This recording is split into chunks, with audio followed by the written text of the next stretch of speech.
Yep, another video. Sitting here in a hammock, just watching the sunset. This was a while ago. It's pretty nice.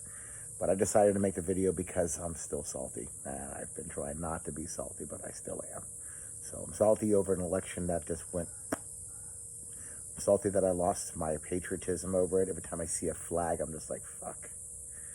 I'm salty that my Constitution wasn't there for me. I watched it all just turn to shit. I'm still salty about these things still piss me off, right? Well, you might ask, somebody might say, Tony, what do you mean? You lost your patriotism? What do you mean the Constitution shit? What the fuck do you mean by that, Tony? I will tell you, that's a really good question. I am so glad you asked that.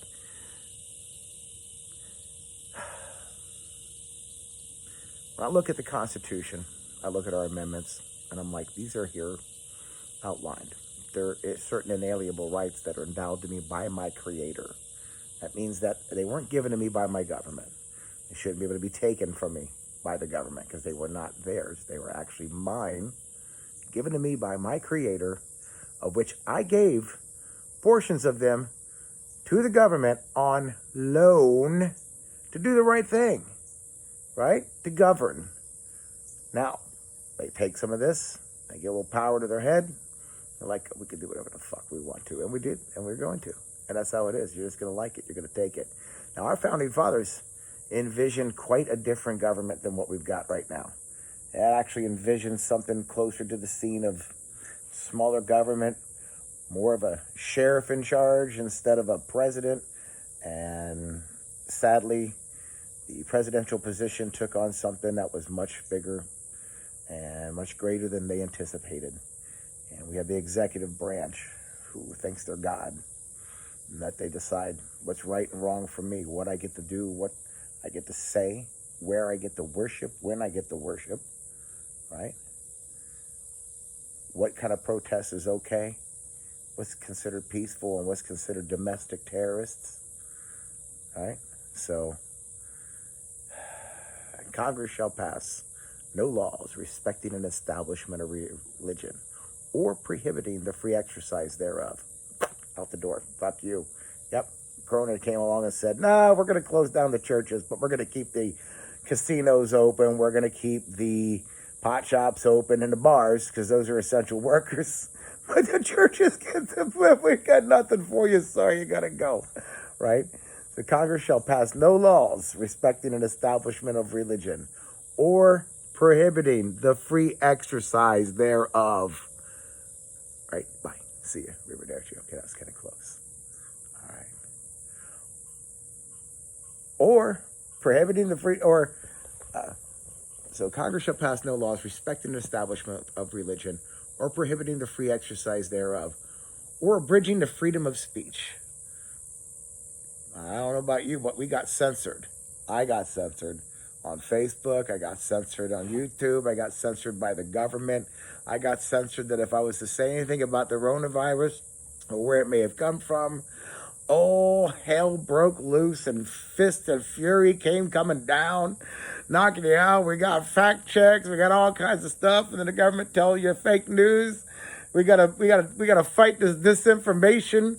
Oh my goodness. God forbid somebody tell the fucking truth. Somebody tell the fucking goddamn truth for one fucking time.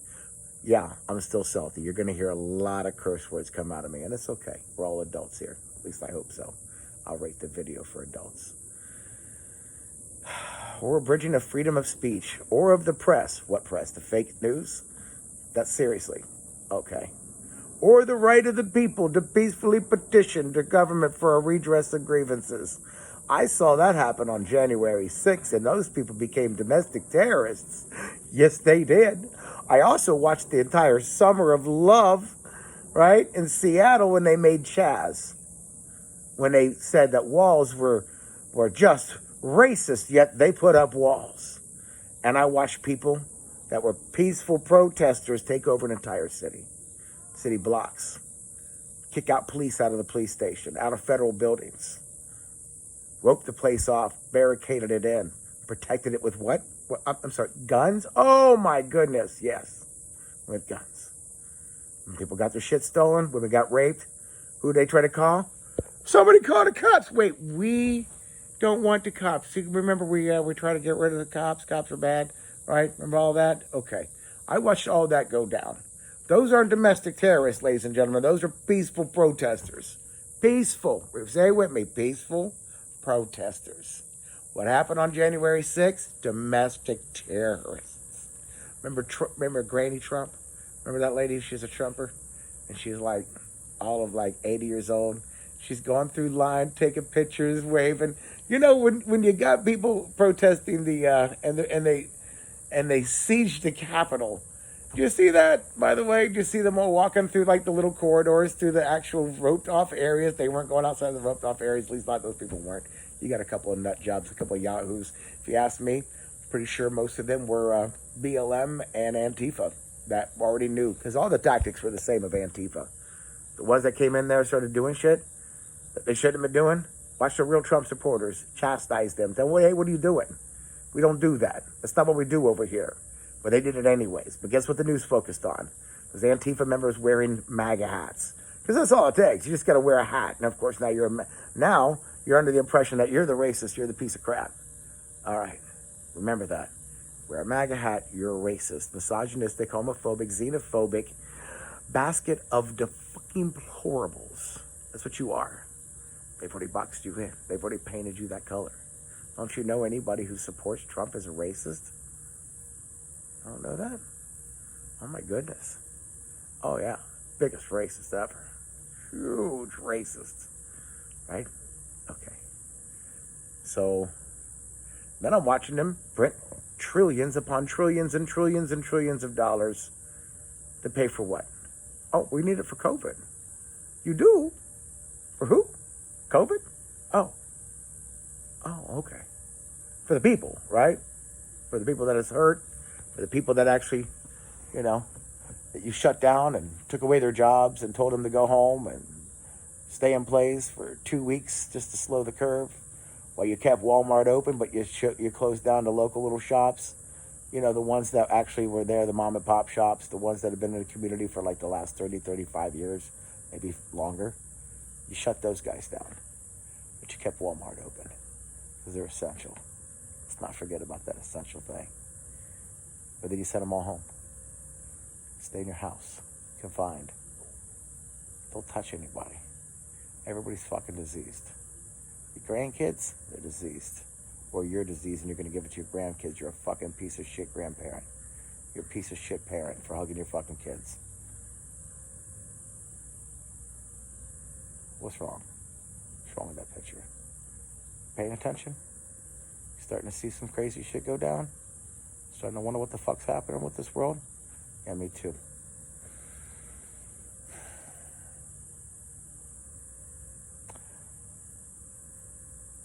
I'm watching a tyrannical government get away with some amazing shit, and nobody's fucking saying anything.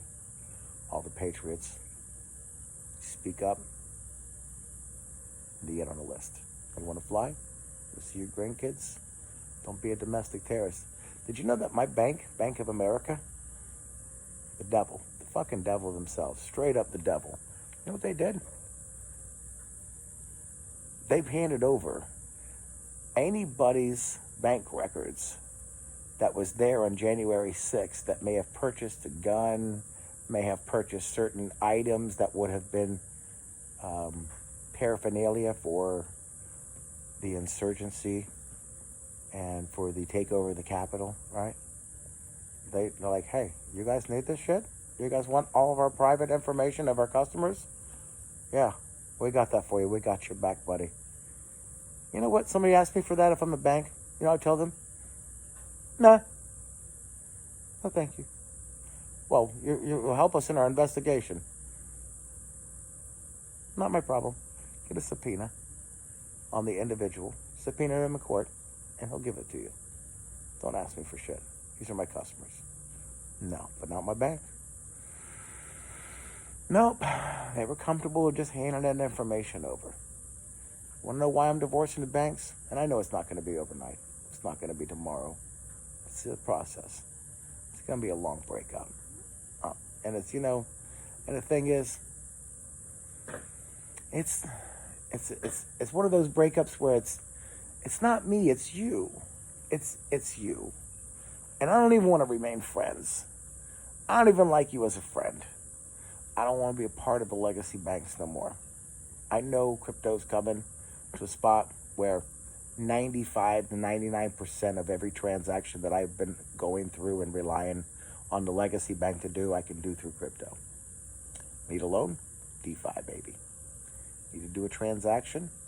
Well, currently the option that I have available to me now is to have a debit card that I can load, that's already preloaded from my crypto, put my money in USDC or USDT, and earn 15% interest on that, because my bank is not even paying me 0.01%. In fact, if I don't keep $3,000 in my account at all times on a daily account, then I have to pay a fee. Not for crypto. Nope. But anywhere I can spend Visa, MasterCard, I can use my crypto. Why? Because I got a debit card for that. So I don't have to have a bank. I want to do my transactions, want to pay my bills. If I could pay it with a credit card, then I can do it with crypto. Now I'm still trying to figure out how my mortgage is going to get paid. I don't know. I don't know. But I'll figure that out. Like I said, it's not going to be an overnight divorce. It's not going to be an easy breakup. Breakups never usually are. Some are, but this one isn't. This is going to be a rough one. I've been addicted to banks for the last 45 years. Right? Since I was 5 years old, and I wanted to have a bank account with my $10 that I got for my birthday. It's a stupid idea. Anyways. But you don't know any better because that's what you're told. You're told to do that because your parents told you to do that. You know what my mom and dad taught me about credit? You got to have good credit to get anywhere in this world. You got to play nice with the banks. Play nice with the banks, and all these doors will be open up to you. Okay. That's true. Some doors will be open up to you. They're the legacy bank. They set it up so that was the way it's going to work. It's not my mom and dad's fault. That's the life that they grew up in. That's the world that they lived in. You got to play nice with the banks, so the banks fuck you by giving you a bad credit score. If you screw them, they screw you back. So there it is. Well, guess what? That's really poor mentality. It's poverty mentality. I'm not going to get rich by borrowing money. It's just not. It's not going to happen. It's like cutting the end of a blanket off and sewing it to the top to think you're going to get an extra blanket. Now you just got a scarred blanket and it looks like crap at the top. What the fuck you thinking? You know it's not going to work, right? Don't you know that? Anyways, so here we sit. August something, 21st, 22nd, 2021. I'm going to be 50 years old at the end of this month. 50 years old. I earned every one of these gray beards. Every single whisker on there, I earned that. I earned the right to have that. I lived this long. Half a century. I like that. That's cool. I didn't think I was going to make it this long. I really didn't. I thought I was going to die and leave a reasonably good-looking corpse, but that's, whatever. It's all good. So hopefully I get another 50 years, maybe, I don't know, whatever. Whatever happens, could be tomorrow, could be 50 years from now, could be 150 years. Science can come up with some great shit. I can start printing up some organs, right? You know what I'm saying? Just like, all right, I want to print up an organ? Well, the thing is, the fucking irony of all that is it'll probably be a product only sold at Walmart, and I don't shop at Walmart. I have to buy it bootleg on the fucking internet somewhere. Oh my fucking, oh my God, I'll buy an organ printing machine. As long as it don't come from China, we're going to be all right, okay? So, listen, we need some ingenious people now, because we're living in some hard times. You know how it got to be hard times? That's a good question. I'm going to tell you. Here it is. You ready? All right. It's real simple. It starts like this. Hard times creates hard men. Hard men create softer times. Softer times create softer men. Softer men create hard times. Hard times create harder men. Harder men create easier, softer times. Softer times makes for softer men. It's a vicious fucking cycle. Just how it goes. I'd say, so, if I can write about this time right now, I'd say something about skinny jeans, but I thought about it. And reality is, man, I fucking wore parachute pants in the 80s. I wore MC Hammer pants in the 90s. Who am I to say shit about skinny jeans? I will say, looks kind of fruity. Just gonna say it. I see a lot of guys wearing it. I'm just like, damn, your ass looks good in that.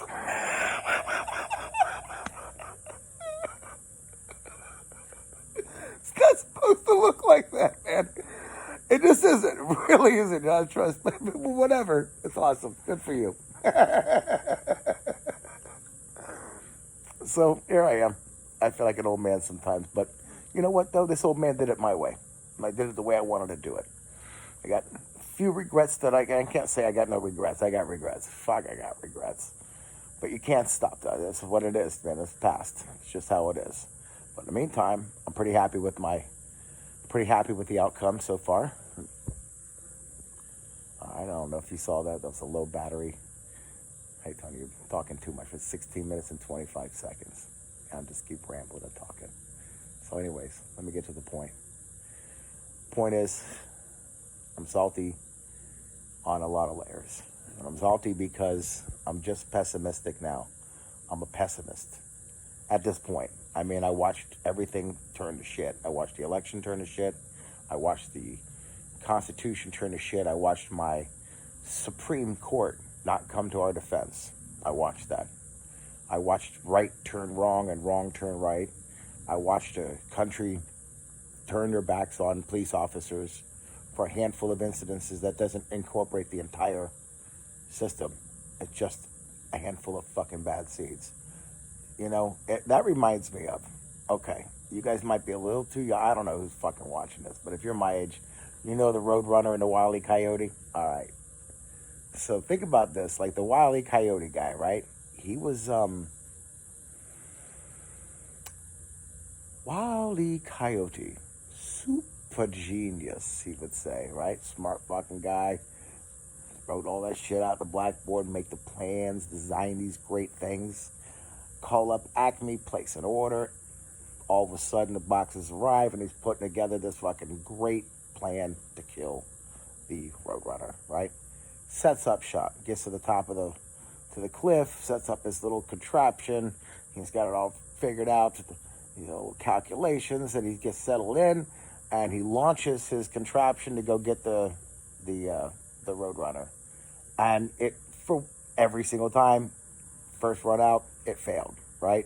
Sometimes miserably, sometimes hilariously. But they failed, right? So what does he do? What? I'll give you one guess. He scraps the whole fucking idea and starts on the drawing board all over again. Like, the whole plan is just ruined. One test run, bucket, done.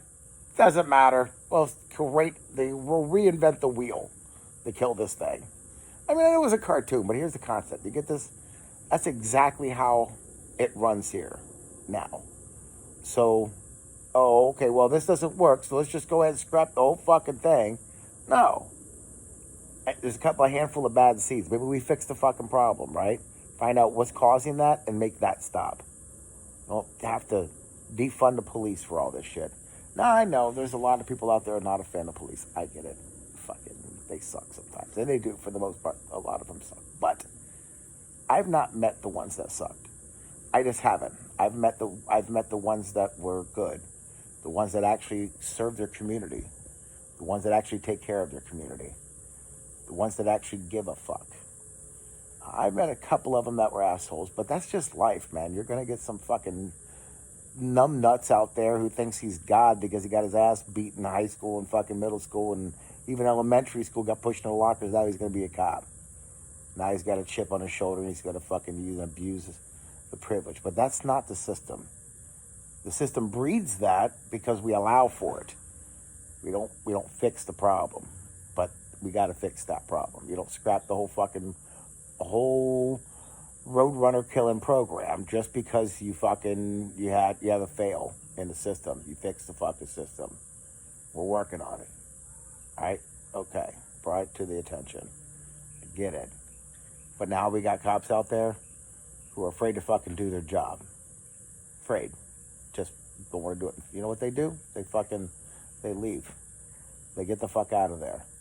And guess who's not taking their place? Another generation. Because why? Because people fucking hate cops. That's why. Anyways, don't hate cops. Hate the fucking players in the game, but don't hate the game. Right? That's how it is. Mad love for everybody who's watching this. And just remember the most important thing. If you don't take one thing out of all this, just remember, Epstein did not kill himself. Thanks.